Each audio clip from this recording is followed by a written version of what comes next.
And did the Clippers tank their last two games to avoid the Lakers in the first round? Well, they tanked their last two games to either avoid the Lakers or the Trailblazers. They didn't want to see any one of those teams. They would rather have faced the Dallas Mavericks. Let's be real. They got the Dallas Mavericks last year without Porzingis, and we'll see what Porzingis brings if he can stay healthy, because we know Luka's going to get Luka's numbers. But, Skip, they did what they did. You saw what they did. We know, everybody knows what they did. It's hard for me to believe that Kawhi and Paul George couldn't go to T. Lue and say, T. Lue, we need some rhythm. We need timing. We need to be hitting on all cylinders going to the playoffs. And T. Lue say, nah, we good. Because Skip Bayless, and everybody told me the reason last year why they succumbed to being in the bubble, they didn't play enough together. They had this stat. When Pat Bell, Paul George, and Kawhi play together, they're unbeatable until everybody started beating the brakes off them. And they told me, Kawhi is load managing. How many 20-point games Kawhi had in the last 10, 15 games, Skip? Not many. I think it's 1 in 20. What? Yeah, they got no chance now. What about They're dead in the water. What about playoff P? How he looking? Oh, so it would have become clear to me that considering what Kawhi had been doing over the last 20 games, seemed like he needed to play to me. That would have seemed like to me with my eyes. Paul George, we already know what Paul PG is. I'm waiting to see in the playoffs. Pandemic P, right? Yeah, you saw it. Way off P, whatever you want to call him, Skip Bayless, backboard P, because you know he's known to hit the side of the backboard and then complain about everything. But that's okay. Sometimes a man can make his destiny on the very road he took to avoid it. Grandmother, grandfather. Your day coming, Skip Bayless. One of them said it. I told you. Your day Maybe coming. it was Confucius who said that. Your day. Maybe it was Gandhi. I don't remember. Your day is coming. You tried to avoid us, but destiny, you know what destiny is? It's by Skip, the unavoidable. So I want you on record. You are declaring right here, right now, live on national We're TV, gonna beat the brakes off that you, the we see you. Clippers tanked to avoid the Lakers in the first round. Is that what you're saying? Tank. Yes, they did, and you know they did. This is the biggest bunch of hocus pocus, phony baloney I have ever heard in all my years covering the NBA, dating back to the years I covered the Lakers for the LA Times here in Los Angeles in the middle 1970s. Yeah, you didn't cover I've them never bums. heard anything like this before. Paul George and Kawhi Leonard played plenty of games together. They are winding down and gearing up for the playoffs, and it was strictly about saving them from themselves. They have both been fragile. I'll be the first to admit it. And for the last two games against bad teams, you don't want the worst thing to happen, which is one of those two comes up gimpy going into the first round of the playoffs. Have you seen Kawhi against good teams? Have you seen him? You're about to see him against good teams for the next 2 months.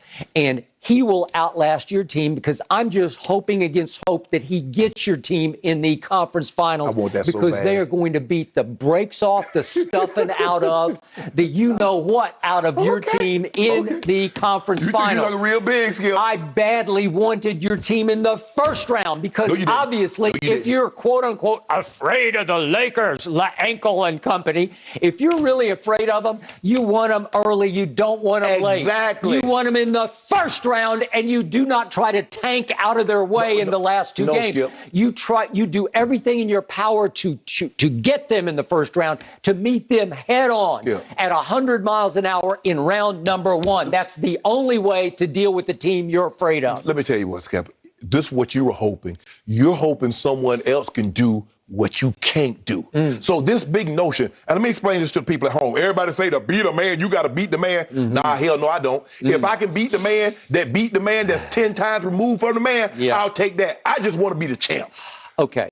So here's what happens in the first game, which was on Friday night at Rockets. Rockets are a bad team. They almost beat your team at home the other night without Ankle. But what are you going to do? Yeah, they almost beat them. It came down to the wire with these Rockets. But all that mattered in this game on Friday night at Houston was that a guy named Serge Ibaka came back. He actually came back from the quote-unquote basketball dead. I didn't even think he was going to show his face.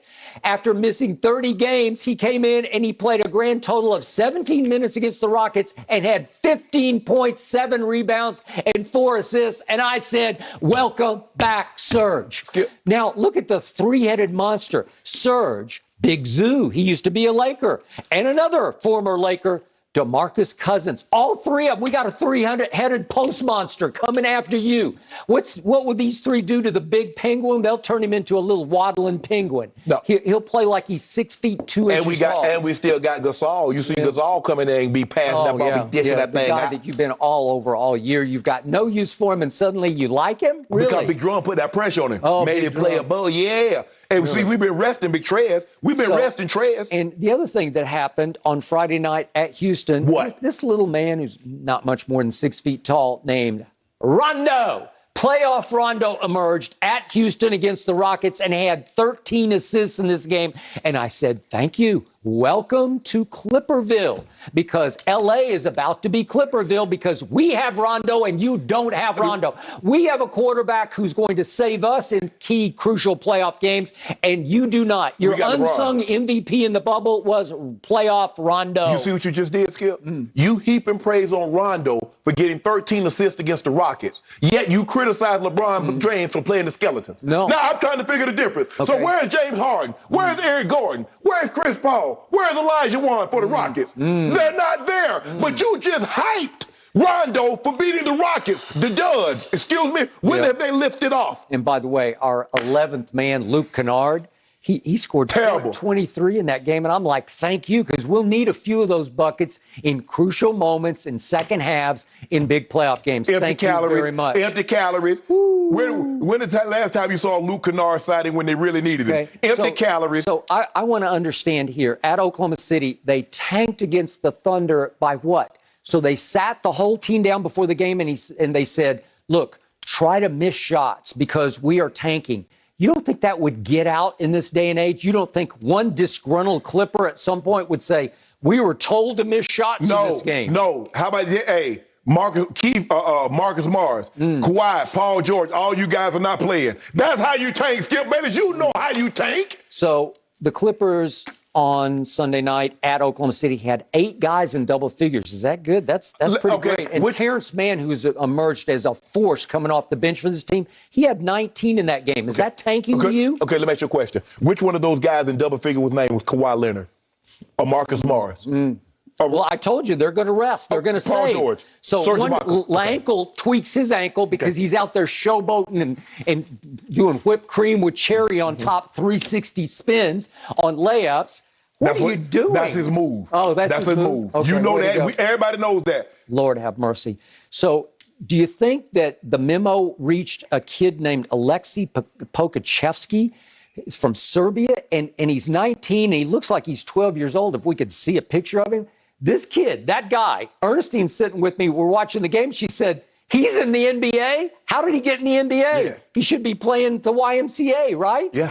And I said, yeah, he's in church league. And they went and got him in a church league, and they just brought him in to play the game. Okay. Would you believe he's 7 feet tall, and he made 6 of 9 threes, including a step back with 48 seconds left that put the home team ahead? Did he get the memo that the Clippers are tanking? No, who would know that Pokachevsky is going to make 6 of 9 threes at 12 years of age? He's 12 years old. He's playing the NBA. You see what you did there? You see what you tried to do there? Now, you know good and well the opposing team is going to play as hard as they possibly can. I'm not talking about anybody else tanking but your team. Let's not make this about OKC. Don't do that, Skip. Don't do that. I'm talking about, so in other words, you had 8 guys that was injured. Okay, you know what? I'm going to give you Paul George and Kawhi. So you had 6 other guys that were injured. No, they're just protecting. Okay, thank you. Because we're ready. We're ready.